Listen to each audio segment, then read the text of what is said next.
Živijo, jaz sem Bojan, nekateri me pa kličejo tudi, si ti tisti žokar. Jaz sem. Prvi od mojih izdelkov je kefir, oziroma kot en moj dober prijatelj reče kefir. To je moj najljubši mlečni izdelek, ki ga pijem vsak dan vsaj 2 deci, ker je zelo dober za mikrofloro. Bolj kisel, je boljše. Priporočam. Drugi izdelek, zbral sem si bowlo, se pravi že pripravljeno kosilo. Tlele noter so neki piščančji trakci, solata, paradižnički, jajčka, solata, v glavnem, to sem že rekel solata. V glavnem pač vse, kar rabiš za nek polnovreden obrok. Glede na to, da nimamo vedno največ časa za kosilo, prav pride že pripravljen pa zdrav obrok. Potem naprej sem si izbral obvezno kafe, tole je latte macchiato.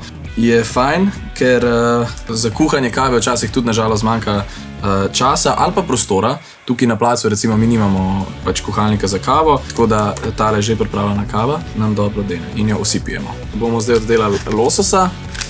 Zdaj, zakaj sem si med 5 produktov zbral ravno lososa, v bistvu ne vem, mogoče sem bil malo pod vplivom tega, pač imam zelo rad lososa, ker sem ga videl, se mu nisem mogel upreti, tako da ja, za kakšne lahke sendviče ali pa suši, ali pa kakšno fajn solatko, ali pa za dodatek tej bowli, losos. In palačinke. To so kakao lešnik varianta, takole pridejo 3 v paketu.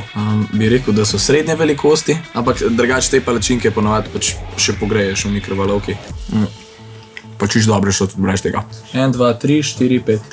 Če bi se mogel odločiti za en izdelek, bi močno kolebal med kavo in kefirjem, ampak se bom v tem primeru odločil za kavo. Moj zmagovalec, latte macchiato, karamel geschmack. Hvala, ker ste si vzeli čas, pogledali, kaj je mojih 5 najljubših izdelkov iz Spara in upam, da pogledate še ostale 4 videe od fantov.